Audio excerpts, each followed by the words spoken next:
नीतीश कुमार क्या है वो? एक राजनीतिक सर्वाइवर या फिर एक अवसरवादी?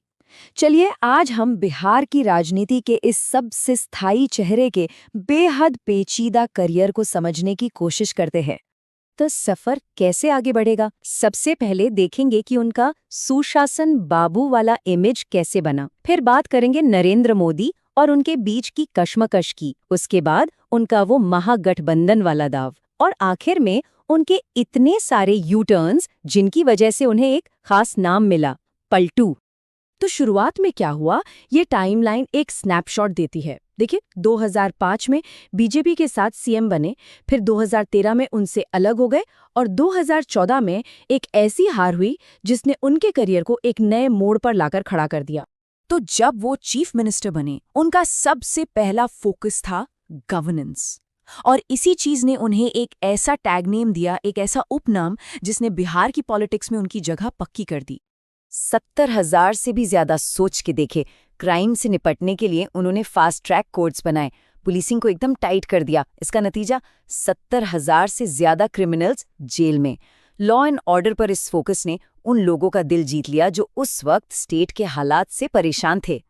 और ये एक मास्टर स्ट्रोक था, सियासी तौर पर ब्रिलियंट। पंचायती इलेक्शंस में महिलाओं के लिए 50% रिजर्वेशन, सोच के देखिए। ऐसा करके उन्होंने एक बहुत बड़ा और लॉयल वोट बैंक तैयार कर लिया जो जाति के बंधनों से ऊपर था। और हाँ, इस मामले में बिहार पूरे देश को रास्ता दिखा रहा था। लेकिन सब कुछ ठीक नहीं था।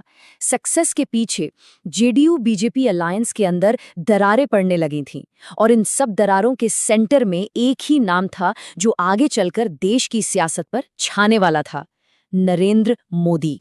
नीतीश कुमार अपनी सेक्युलर इमेज को लेकर हमेशा से बहुत कॉन्शियस रहे हैं, तो नेचुरली वो मोदी के साथ स्टेज शेयर करने से कतरा रहे थे।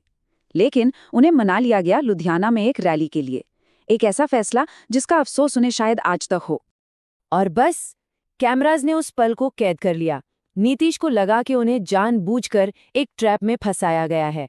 उन्होंने बाद में कहा भी कि ये सब डिजाइन है। और ये कहानी यहीं खत्म नहीं हुई। इसके ठीक बाद पटना के न्यूज़पेपर्स में फुल पेज एड्स छपे जिसमें वही फोटो थी और उस फोटो के साथ मोदी को 5 करोड़ की फ्लड रिलीफ के लिए थैंक यू कहा गया था। तो अब ये जो झगड़ा था ये बंद कमरों से निकलकर सबके सामने आ गया था। अलायंस में जो दरारें थी वो साफ दिख रही थी। हैरानी की बात यह है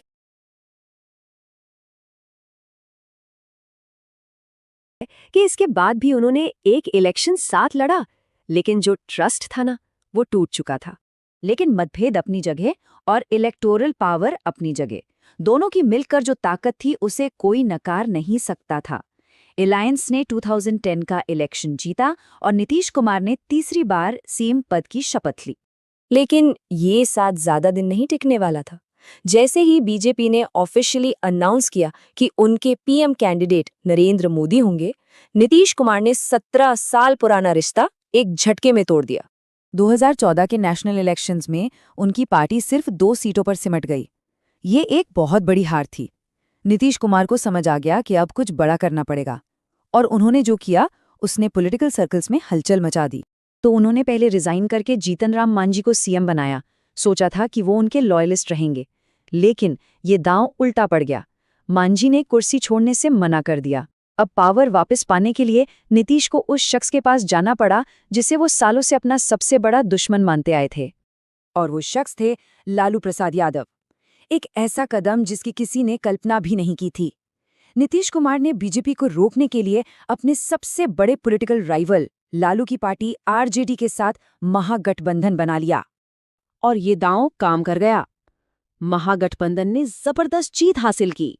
लेकिन अब पॉलिटिक्स की एक नई रियलिटी सामने आई।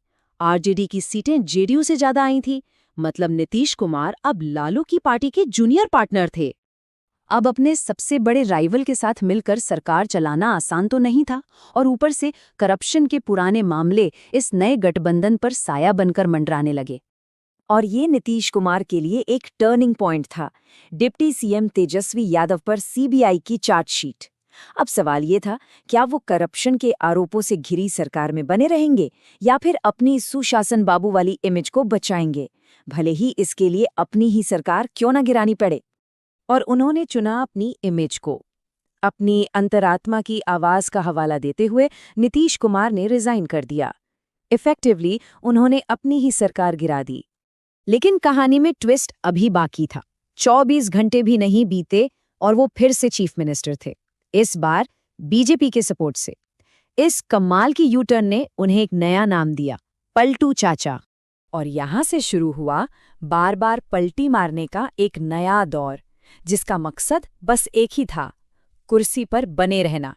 अगले कुछ साल तो बस पलटने में ही निकल गए। 2020 में बीजेपी के साथ सीएम बने, फिर 2022 में उन्हें छोड़कर आरजेडी के पास चले गए, और फिर 2024 में आरजेडी को छोड़कर वापस बीजेपी के पास आ गए। 7वीं, 8वीं और फिर 9वीं बार सीएम पद की शपथ। तो इस सब का मतलब क्या निकलता है? एक क्लियर पॉलिटिकल स्ट्रैटेजी सामने आती है। नीतीश कुमार ने एक ऐसी कला में महारत हासिल कर ली है जिससे वो बिहार की पॉलिटिक्स के लिए जरूरी बन जाते हैं। पार्टनर कोई भी हो, सरकार में वो रहते ही हैं।